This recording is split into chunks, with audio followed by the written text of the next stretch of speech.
partidaria de la educación pública y no obstante lo que se diga, creo que sigue siendo en este país la mejor alternativa. Miren, traía un texto que es un poco largo, pero las cosas se complicaron con la burocracia, no acostumbro llegar tarde y hoy me vi obligada a hacerlo. Yo lo que quisiera es que habláramos un poco de qué hacen los historiadores para probar un modelo, para sostener una tesis, para desarrollar algún trabajo. Lo primero que tienen que hacer, hay varios métodos para llegarse de información, pero el método por excelencia de los historiadores es el método histórico crítico, es decir, ir directamente a las fuentes documentales. No hay nada como ver los documentos y no, dice fulano que tal documento, dice no.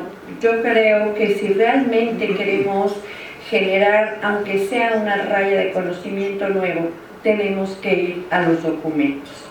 Conozco doctores en la Facultad de Filosofía, cuyos nombres no voy a mencionar, que terminaron el grado sin haber ido en su vida a un archivo. Un historiador es digno de tal nombre si va al archivo. Una cosa es estudiar historia, ¿no? Y leer muchos libros y saber muchas cosas, y otra es ser historiador. Para mí ser un historiador es aquel que vive de la historia, es aquel que trabaja sobre todo las fuentes de primera mano. Y desde luego el archivo es pesado, como todos sabemos, pero también genera grandes satisfacciones. Personalmente lo único que lamento es no haber tenido el dinero suficiente para pasar el resto de mi vida en el Archivo General de la Nación.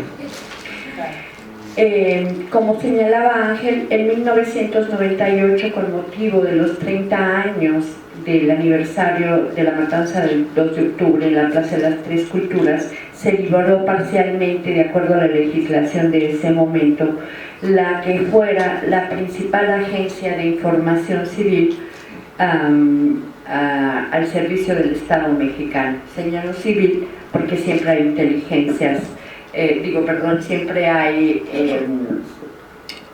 agencias militares de otra índole. Entonces, este fondo es un fondo muy vasto, es un fondo muy rico que abarca de 1922 a 1984. Y les puedo decir que me sorprendería, lo único que me ha sorprendido de ese fondo a estas alturas es que no esté mi propia madre. Pero fuera de todo eso, todos aquellos asuntos que tienen que ver con la estabilidad y la seguridad del Estado, entendida desde la percepción, desde la personal concepción de la élite en el poder, están ahí. No es que se la pasen espiando lo que decimos y lo que hablamos, sino solamente aquello que atenta directamente contra lo que cada régimen determinó que eran las prioridades de su Estado. Como nosotros bien sabemos, el problema de fondo de nuestro país no es la corrupción, sino la impunidad. Esta ostentación ofensiva y grosera que todos vemos todos los días. De la impunidad se deriva la corrupción, la violencia, el abuso de poder y la ausencia de un Estado de Derecho. A principios del siglo XX mexicano, el régimen de Porfirio Díaz se caracterizó por su autoritarismo. Era un gobierno de y para unos cuantos. El estallido de la Revolución Mexicana, que es el acontecimiento político más importante del siglo XX mexicano y que sigue siendo el gran referente para ver cuál es el camino, para negarlo, para revisarlo, que ha seguido el Estado mexicano, sigue siendo válido. Personalmente considero que aquellos que estudien los años 20 del siglo XX tendrán una idea muy clara de por qué este país llegó al punto al que llegó. La élite revolucionaria jamás, y los documentos son muy claros, la élite revolucionaria jamás se planteó el establecimiento de un Estado democrático. Desde luego hubo protestas provenientes de la propia élite. No obstante, uno de los graves problemas de México, una de las constantes de la historia de México, es la dispersión del poder. De hecho, Porfirio Díaz solo logra centralizar ese poder en las postrimerías de su mandato, y en realidad Porfirio Díaz los últimos años está gobernando por decreto.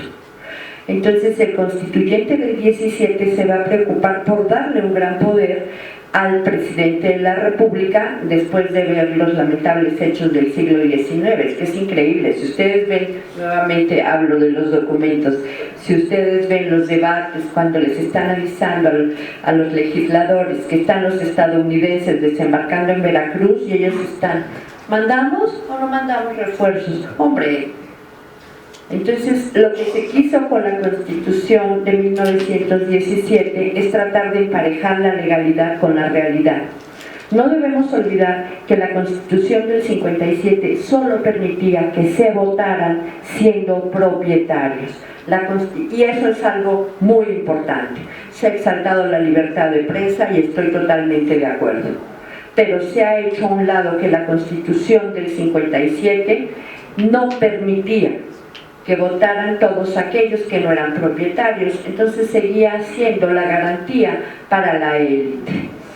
De hecho, el régimen de Porfirio Díaz logra avanzar muchísimo en materia económica, sobre todo en los rubros de manufacturas, y hay muchos documentos e interpretaciones al respecto, pero hubo un problema central.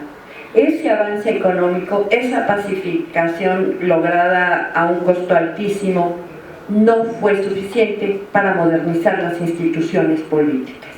¿Qué entendemos por modernización? Aquel Estado, la modernización del Estado me refiero, perdón, aquel Estado que logra erradicar en la medida de lo posible la impunidad, la corrupción, rinde cuentas, que eso es algo muy importante, hace cumplir el Estado de Derecho por encima de cualquier Estado mexicano, tendremos una idea muy clara de por qué México no alcanzó la modernización que sí planteó desde sus inicios el poderoso grupo de Sonora, encabezado por Álvaro Obregón, y que va a dar lugar a uno de los más grandes estadistas de este país, que en mi opinión fue el general Plutarco Elías Calles. Además hay otro fenómeno que es importante en estas reformas políticas y que tiene que ver con lo que vivimos ahora. En primer lugar, centralizó el poder y la autoridad del Estado en la Ciudad de México.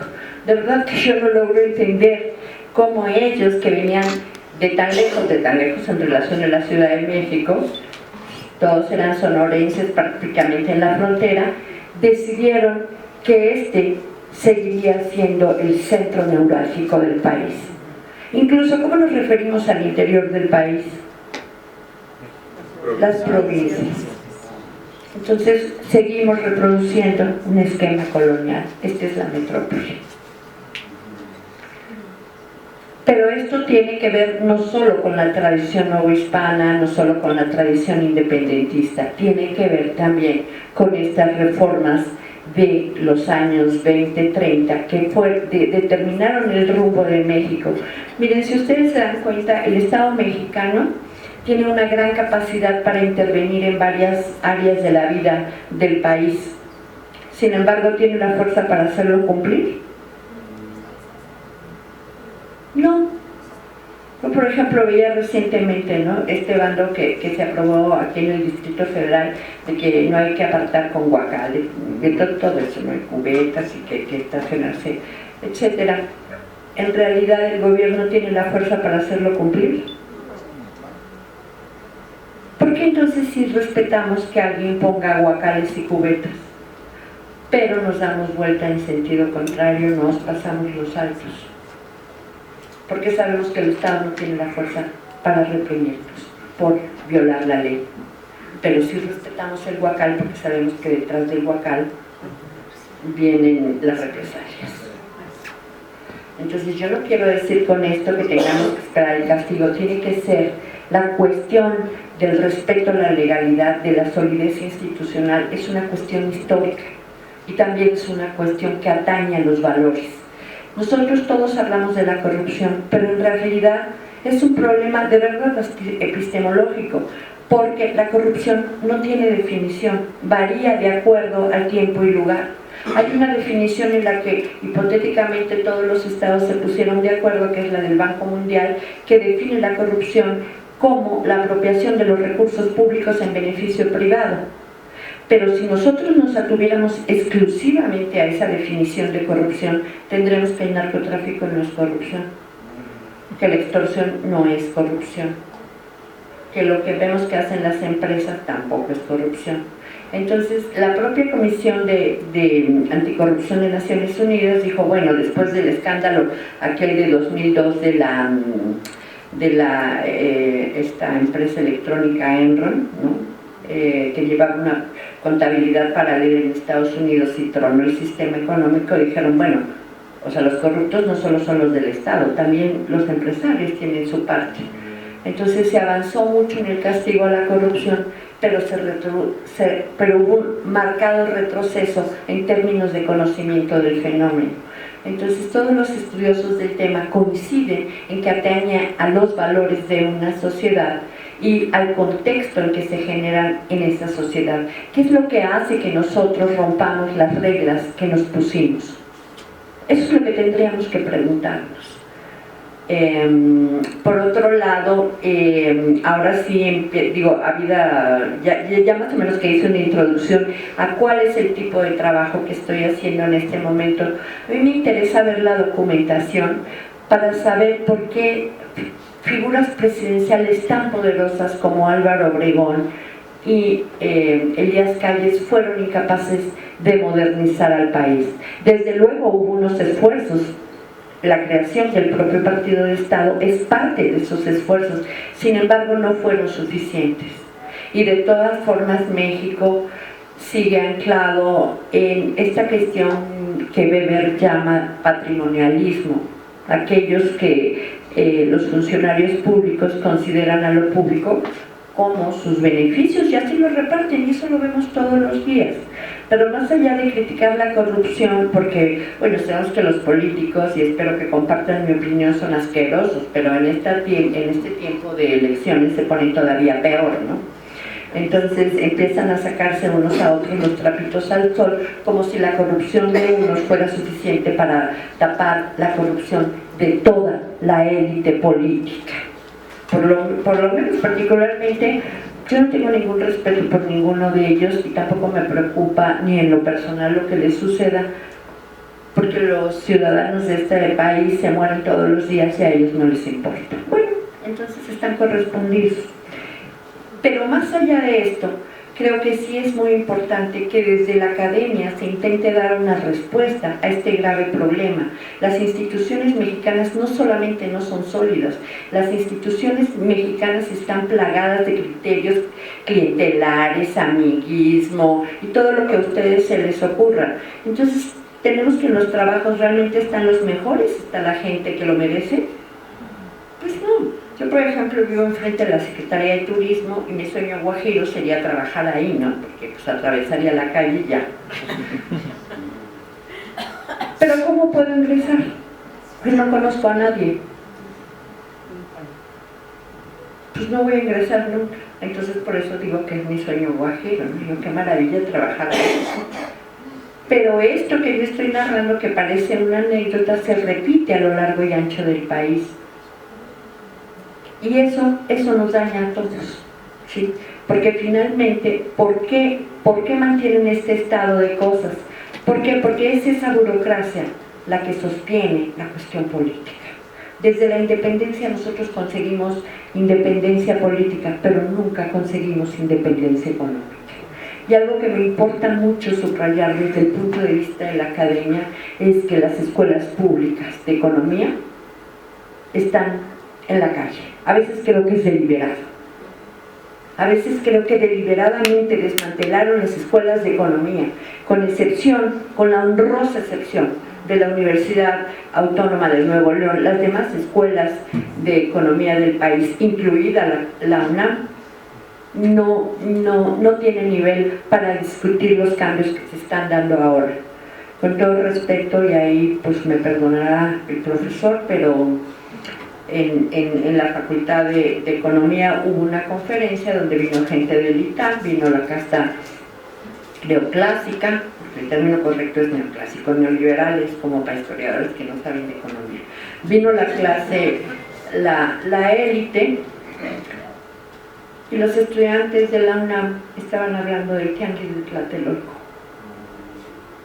porque no podían explicarnos qué era el índice Dow Jones y tampoco podían explicarnos cómo se crean y se forman los precios en los mercados internacionales. Entonces, bueno, los historiadores sí podemos encargarnos del tianguis de Tlatelolco, pero yo esperaría que los economistas dieran respuesta a los fenómenos que vemos hoy día y que fueran capaces de explicarnos. Por eso hay un área de historia económica, ¿no? Entonces, los economistas dicen que son historiadores porque no la hicieron como economistas, y los historiadores, muchos opinamos que hacen ese tipo de historia porque piensan que los historiadores no sabemos nada de economía, y que puede ser cierto, porque como finalmente la economía era una cosa de burgueses, pues se las dejaron a los burgueses con los resultados que tenemos. No es sano para ningún país, y no vengo tampoco a crear un debate, que yo creo que eso está, bueno, por lo menos para mí, más que superado, pero no creo que sea sano para el país que los economistas egresados del ITAM estén absolutamente en todas las tomas de decisiones. Que lo mismo puedan ser como Chertorivsky, secretario de salud, claro, también tendría que decirnos que ahora los lentes estos que todos usamos, que valen ¿qué? 400 pesos, no sé lo que cuesten, o bifocales de 1500, son parte del consorcio óptico latinoamericano, que es de su propiedad, y que junto con economistas chilenos ahí se aplicaron cuestiones financieras. Como México es un país que envejece a pasos agigantados, entonces ¿qué decidieron? Bueno, pues todos íbamos eventualmente a usar lentes, ¿no? Y entonces hicieron sus proyecciones, promovieron estos lentes muy baratos que ahora vemos a la salida de Herrera, bueno, Walmart se llama ahora, ¿no? Bueno, como se llame, de Soriana, etcétera, aprovechando la información del Estado. Entonces las escuelas nos siguen recetando a nosotros el tianguis de Tlatelolco, que es muy importante, que es muy ilustrativo, que tiene muchas cosas maravillosas, pero que no responde a las necesidades actuales. Por ejemplo, para los defensores del libre mercado, en Tlatelolco el tianguis era un espacio sagrado. Todo aquel que vendiera o comprara fuera del tianguis se le condenaba a muerte, ¿no? Visto así, pues, parecen bastante alivianados los actuales. El problema es que no estamos interpretando correctamente las cosas en su contexto, y la historia y los fenómenos tienen que ser contextuales.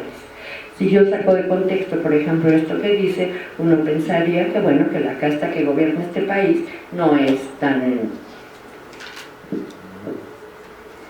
corrupta y tan impune, pero sí lo es. O sea, hay que interpretar las cosas en su contexto. Y ahora sí, brevemente, les voy a señalar las principales líneas de la investigación que en este momento estoy realizando. Yo digo acá que el problema de fondo de nuestro país, como se lo señalé, es la impunidad. De ahí se derivan la corrupción, la violencia, el abuso de poder y la ausencia de un Estado de Derecho. Al inicio del siglo XX, el régimen mexicano, con Porfirio Díaz al frente, se caracterizaba por su autoritarismo. Era un gobierno de y para unos cuantos. El estallido de la Revolución Mexicana y la caída del Ancien Régime no produjeron, sin embargo, instituciones democráticas, sólidas y modernas, a través de las cuales fuera posible dirimir los conflictos políticos, sociales y económicos por vía pacífica. Aunque el grupo reformista sonorense emergió como el gran ganador de la pugna de facciones revolucionarias, el proceso de modernización del Estado mexicano, iniciado en la década de los años 20, frente a leyes avanzadas como la revocación del mandato público que impulsó el gobernador de Yucatán, Felipe Carrillo Puerto, un líder agrario, se impuso la violencia política y la corrupción. Triunfó el caudillismo, así se combatiera en el discurso, y la concentración del poder mediante la construcción de un régimen de partido de Estado que se mantuvo vigente durante varias décadas. Sus pilares fueron el presidencialismo, el corporativismo, la corrupción y el sometimiento de toda disidencia que pusiera en peligro el sistema político mexicano. Como consecuencia de este diseño institucional desde el poder, cuyo objetivo era mantener el poder, tampoco fue posible la construcción de una sociedad democrática que ejerciera a plenitud sus derechos y exigiera rendición de cuentas a sus gobernantes. Yo les preguntaría a ustedes, los partidos políticos, bueno, siquiera como para entretenernos un poco más de lo que nos entretienen, ¿no sería bueno que llamaran ellos mismos a sus militantes a cuentas? ¿Algún partido lo hace? Cuando dicen, ¿cómo juró el presidente? Y si no lo cumpliere, que la nación me lo demande. Pues yo digo que deberían de quitar eso. Mejor intensificamos el Infomex, las solicitudes de información, que yo les recomendaría a todos que preguntaran, porque el que pregunta no se equivoca. El Infomex nos cuesta muchísimo y es un derecho.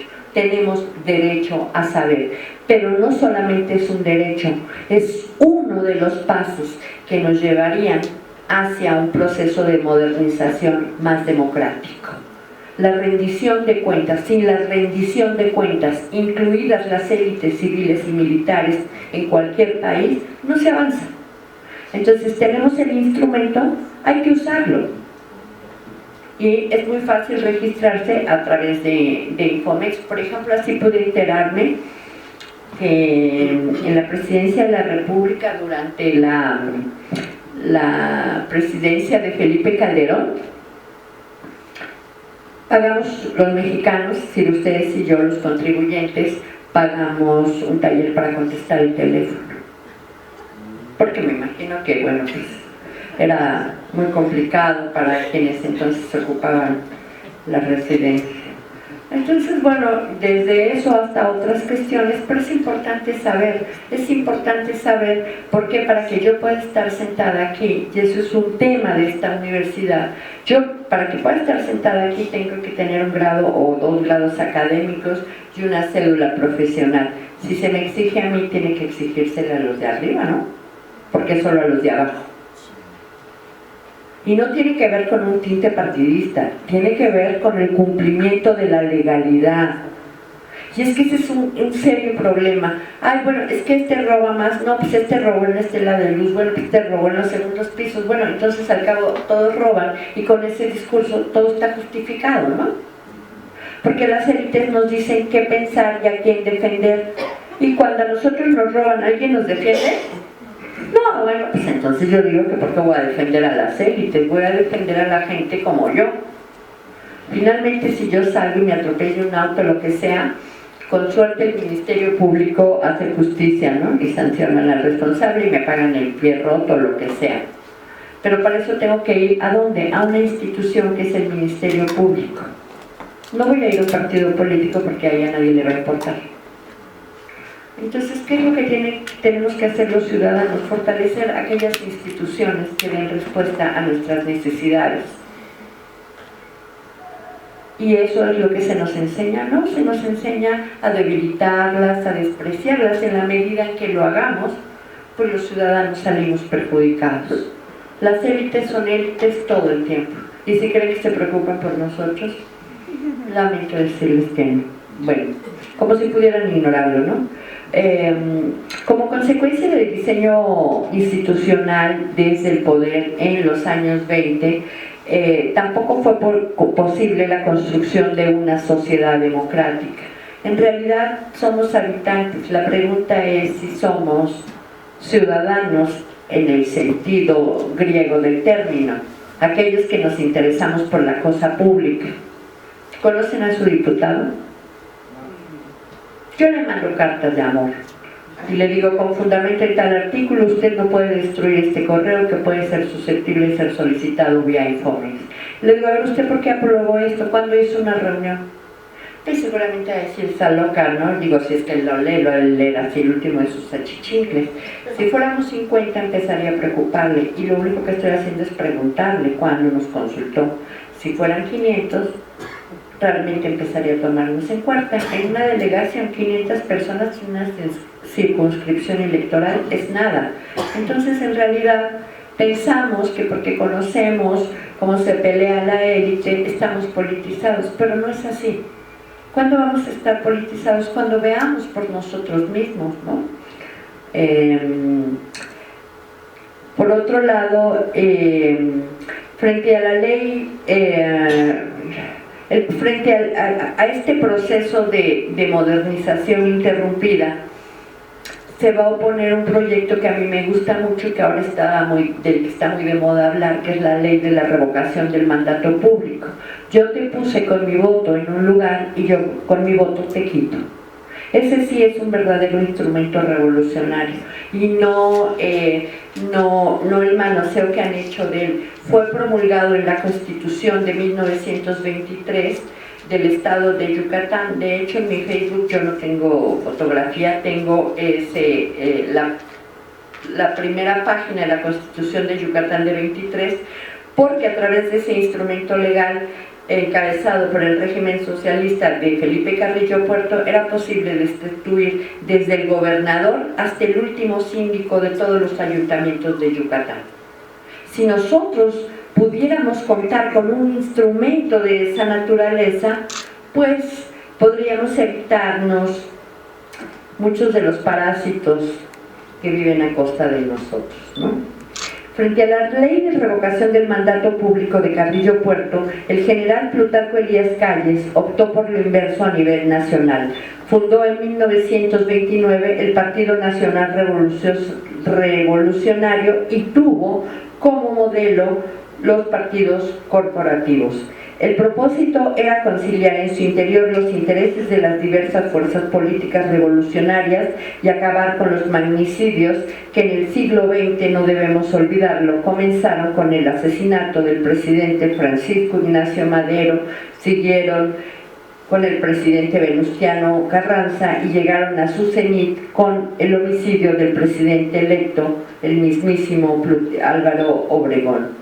El propio Carrillo Puerto fue fusilado cuando estaba en funciones como gobernador de Yucatán. He aquí que el modelo callista, ante la ausencia de mecanismos eficientes que aseguraran una asociación pacífica del poder, optara por controlar las elecciones y absorber a la sociedad en su conjunto a través de un partido de Estado. Así, el Partido Nacional Revolucionario integró corporativamente a sus filas a obreros, campesinos y militares y después continuó con distintos segmentos sociales. Eso es lo que le dio la gran capacidad al Partido de Estado de establecer alianzas con distintos sectores de la sociedad. Un momentito, porque no sé cómo se le mueve aquí, permítanme. No quiero aburrirlos mucho, no voy a leer todo el texto, pero sí quiero esbozar por lo menos las cuestiones teóricas que sirven para que nosotros intentemos dar cuenta de los fenómenos que estamos viviendo.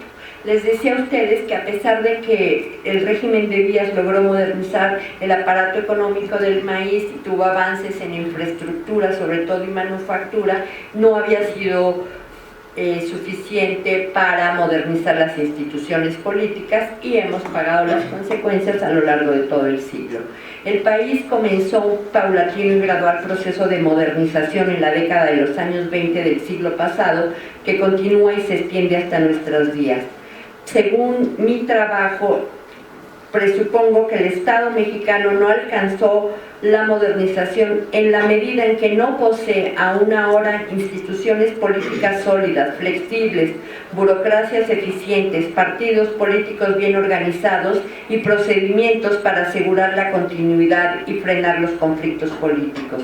En lo concerniente a la inacabada modernización, cabe preguntarse ¿por qué no fue posible alcanzarla? Si esto es un hecho cierto, y creo que es cierto, que México no es un Estado moderno, una forma de aproximarse y examinar el proceso de modernización es a través del estudio de fuentes documentales primarias para investigar el desarrollo del Partido Revolucionario